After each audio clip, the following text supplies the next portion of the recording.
Halo guys, perkenalkan nama saya Raffi Muhammad Said, biasa dipanggil Yana, dengan NIM B50122134. Perkenalkan, nama saya Isna Safitri, biasa dipanggil Isna, dengan NIM B50122137. Perkenalkan, nama saya Isamelia Setiawati dengan NIM B50122139. Nama saya Maya Safitri, NIM saya B501221112. Nama saya Jumaina, kalian bisa panggil saya Nina, NIM saya B50122122.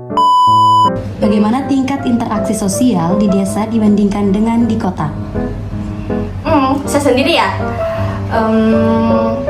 Kalau di desa, saya itu tidak terlalu berinteraksi banyak. Apa kebanyakan cuma di rumah atau ke pasar, tidak berinteraksi. Beda dengan di kota. Di kota banyak teman kuliah, banyak kenalan. Jadi interaksinya itu lebih daripada di desa begitu. Nah, kalau saya di desa itu dengan di kota hampir sama saja interaksiku. Kayak di desa saya juga anaknya aktif, selalu saya berbaur. Kayak di desa itu sering latihan badminton, volley.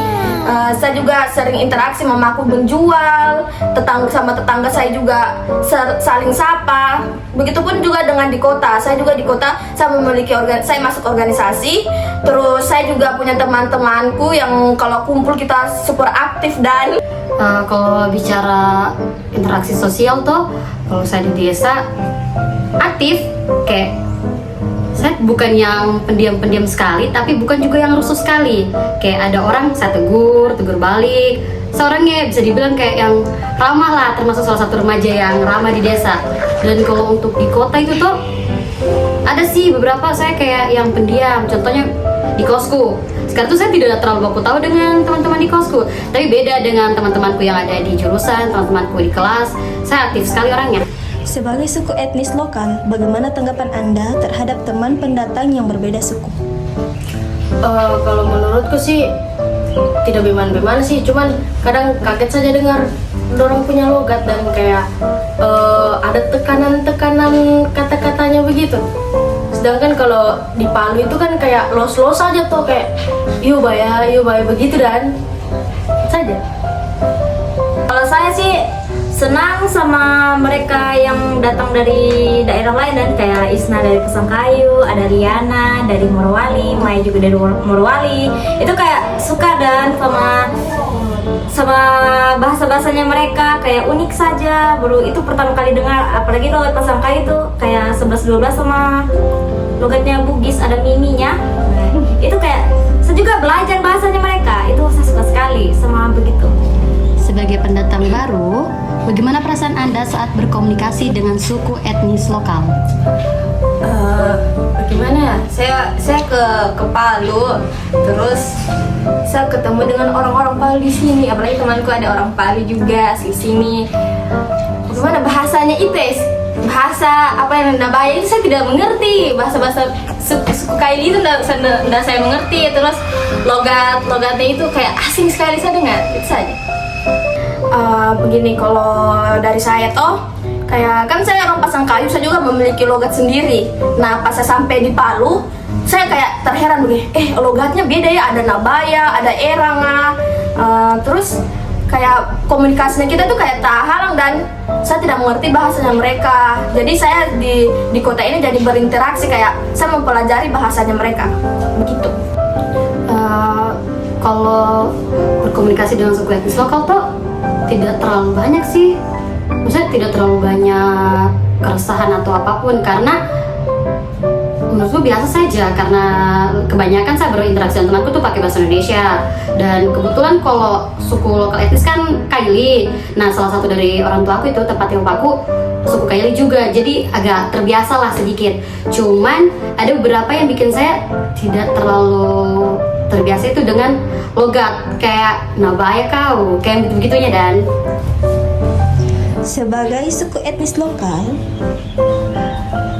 bagaimana perasaan Anda saat berkomunikasi dengan pendatang baru? Perasaan bagaimana ya? Kaget. Enggak juga kaget sih, cuman lebih ke heran. Herannya itu bukan cuma saya yang heran, tapi temanku yang saya ajak berkomunikasi ini, karena kadang ada kata-kata yang dari sini saya keluarkan tidak sengaja, terus itu dipertanyakan kayak biasa kan saya bicara kayak tidak sengaja keluarkan kata-kata bahasa kailiku itu, dan jadi ditanya apa artinya itu, jadi baku artikan lagi, terlepas lagi topik yang kita mau bahas.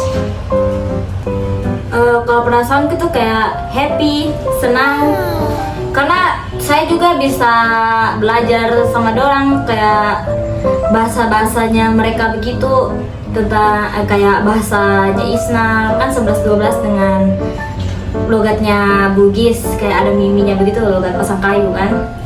Kayak Morowali juga kayak seru dan kayak happy saja berkomunikasi dengan mereka. Jadi saya tahu tentang budaya-budaya yang ada di daerah-daerah mereka, logat-logatnya, bahasanya gitu.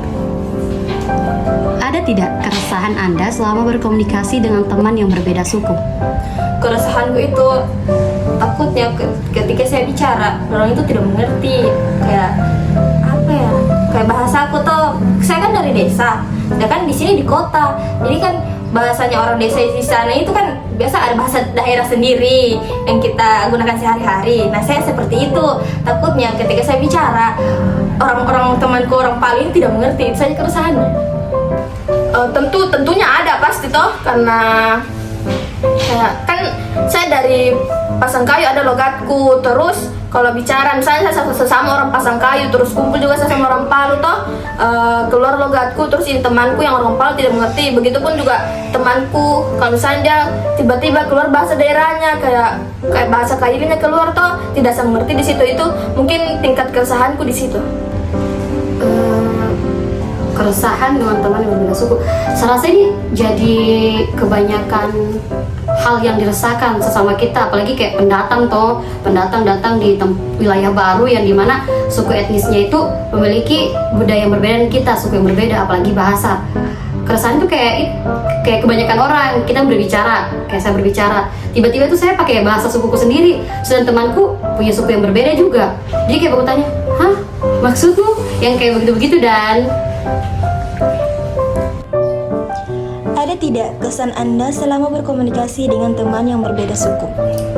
Kesan unik, orang itu unik, kayak yang teman-temanku yang tadi sebelumnya itu kan dari beda-beda daerah. Terutama itu temanku yang dari Morowali.